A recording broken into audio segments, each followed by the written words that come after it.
السلام علیکم ورحمۃ اللہ وبرکاتہ۔ استقبال ہے آپ کا محمد افضل آفیشیل یوٹیوب چینل پر۔ ناظرین کرام، مولانا محمود مدنی کے بیان پر مچا ہنگامہ۔ مولانا محمود مدنی نے کئی اہم باتوں کو موضوع بحث بنایا۔ لفظ جہاد کے بارے میں اٹھائے جانے والے سوالات پر سخت اعتراض کیا۔ جمعیت علماء ہند کی نیشنل گورننگ باڈی میٹنگ میں انہوں نے کہا کہ اسلام اور مسلمانوں کے دشمنوں نے جہاد جیسے مقدس تصور کو غلط استعمال، بد نظمی اور تشدد سے جڑے الفاظ میں بدل دیا ہے۔ مولانا محمود مدنی نے کہا کہ لو جہاد، لینڈ جہاد، تعلیمی جہاد اور تھوک جہاد جیسی اصطلاحات کے استعمال سے مسلمانوں کو بہت تکلیف ہوتی ہے اور ان کے مذہب کی توہین ہوتی ہے۔ انہوں نے مزید کہا کہ حکومت اور میڈیا میں اقتدار کے عہدوں پر رہنے والے بھی ایسی اصطلاحات استعمال کرتے ہیں اور وہ کوئی شرم بھی محسوس نہیں کرتے اور ان کے عمل سے پوری کمیونٹی کو تکلیف پہنچنے کی فکر نہیں کرتے۔ مولانا مدنی نے کہا کہ جب جب ظلم ہوگا تب تب جہاد ہوگا۔ مولانا مدنی نے یہ بھی کہا کہ ملک کی موجودہ صورتحال انتہائی حساس اور تشویشناک ہے۔ افسوس کی بات ہے کہ ایک کمیونٹی کو قانونی طور پر کمزور کیا جا رہا ہے، سماجی طور پر الگ تھلگ اور معاشی طور پر بے دخل کیا جا رہا ہے۔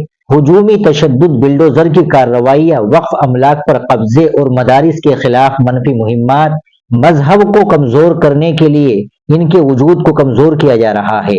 انہوں نے کہا کہ آج مسلمان سڑکوں پر خود کو غیر محفوظ محسوس کرتے ہیں، انہیں ہر قدم پر نفرت کا سامنا کرنا پڑتا ہے۔ گھر واپسی کے نام پر مذہب تبدیل کرنے والوں کو کھلا ہاتھ ہے، ان کے خلاف کوئی سوال نہیں اٹھایا جاتا اور نہ ہی کوئی قانونی کارروائی کی جاتی۔ یہ مکمل دوہرا معیار ہے۔ محمود مدنی نے سپریم کورٹ پر بھی سوال اٹھایا۔ محمود مدنی نے کہا کہ کسی بھی ملک میں انصاف کے بغیر امن و امان اور جرائم سے پاک معاشرہ قائم رکھنا ناممکن ہے۔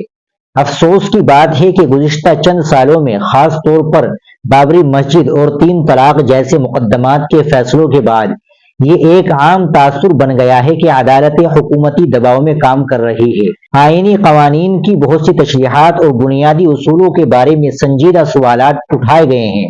انہوں نے کہا کہ سپریم کورٹ صرف اس وقت تک سپریم کہلانے کی مستحق ہے جب تک وہ قانون کو نافذ کرتی ہے اور قانون کی ذمہ داری کو برقرار رکھتی ہے۔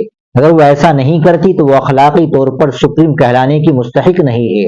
مولانا محمود مدنی کے خلاف بی جے پی بھی میدان میں اتر آئی اور اس نے ان بیانات پر سخت رد عمل دیا ہے۔ بھارتیہ جنتا پارٹی کے رکن پارلیمنٹ منوج تیواری نے رد عمل دیتے ہوئے بھارت کو مسلمانوں کے لیے سب سے محفوظ ملک قرار دیا۔ منوج تیواری نے کہا کہ ایسے بیانات دینے والوں کو مجرموں کی فہرست میں شامل کیا جانا چاہیے۔ انہوں نے مزید کہا کہ بھارت دنیا کا سب سے محفوظ ملک ہے۔ کچھ لوگ ایسے بھی ہیں جو جس تھالی میں کھاتے ہیں اسی میں چھید کرتے ہیں۔ ایسے بیانات دینے والے اپنی ہی کمیونٹی کی شبیہ خراب کرتے ہیں۔ مولانا محمود مدنی کے بیان پر وی ایچ پی کے قومی ترجمان ونود بنسل نے بھی رد عمل دیا۔ انہوں نے کہا کہ یہ تمام بیانات بھارت کی قوم، مذہب، ثقافت، عدالتی نظام، حکمرانی اور انتظامیہ کے لیے ایک سنگین چیلنج ہے۔ وہ اپنے ہی مسلم کمیونٹی کے نوجوانوں اور مسلموں کو جہاد کے نام پر بھڑکا رہے ہیں۔ ونود بنسل نے کہا کہ محمود مدنی کو بتانا چاہیے کہ دہلی دھماکے میں شامل ڈاکٹر عمر پر کون سا ظلم ہوا۔ جتنے بھی دہشت گرد بھارت اور بھارت کے باہر پکڑے گئے ہیں، کیا ان سب کے ساتھ کوئی ناانصافی ہوئی؟ محمود مدنی صاف طور پر کہے کہ وہ دہشت گردوں کے ساتھ کھڑے ہیں۔ انہوں نے مطالبہ کیا کہ محمود مدنی کے خلاف حکومت اور انتظامیہ کو سخت کارروائی کرنی چاہیے۔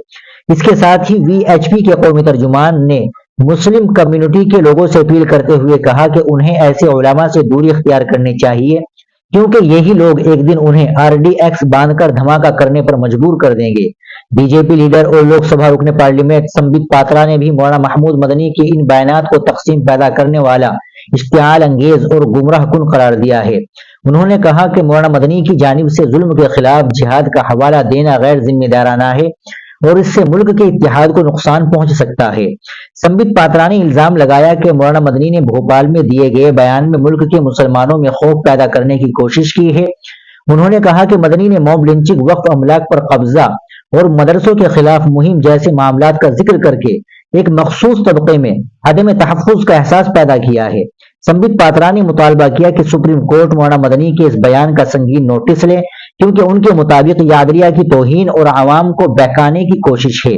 انہوں نے الزام لگایا کہ جہاد کا لفظ استعمال کر کے ملک میں اشتعال پھیلانے کی کوشش کی گئی ہے۔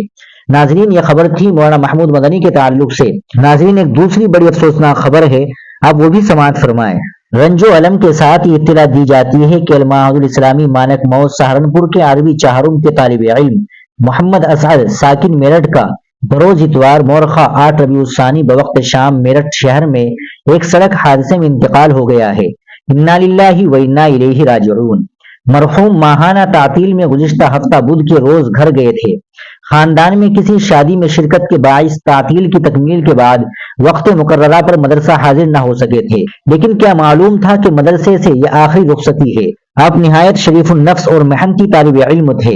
ان کے انتقال کی خبر سے اساتذہ، طلبہ و احباب غمزدہ ہے۔ اللہ تعالیٰ مرحوم کی مغفرت فرمائے، جنت الفردوس میں اعلیٰ مقام عطا فرمائے اور خاندان والوں کو صبر جمیل عطا فرمائے۔ ناظرین، آپ اس ویڈیو کو زیادہ سے زیادہ شیئر کر دیں، لائک کر دیں اور چینل کو بھی سبسکرائب کر لیں۔ ملتے ہیں انشاءاللہ اگلی ویڈیو کے ساتھ۔ السلام علیکم ورحمۃ اللہ وبرکاتہ۔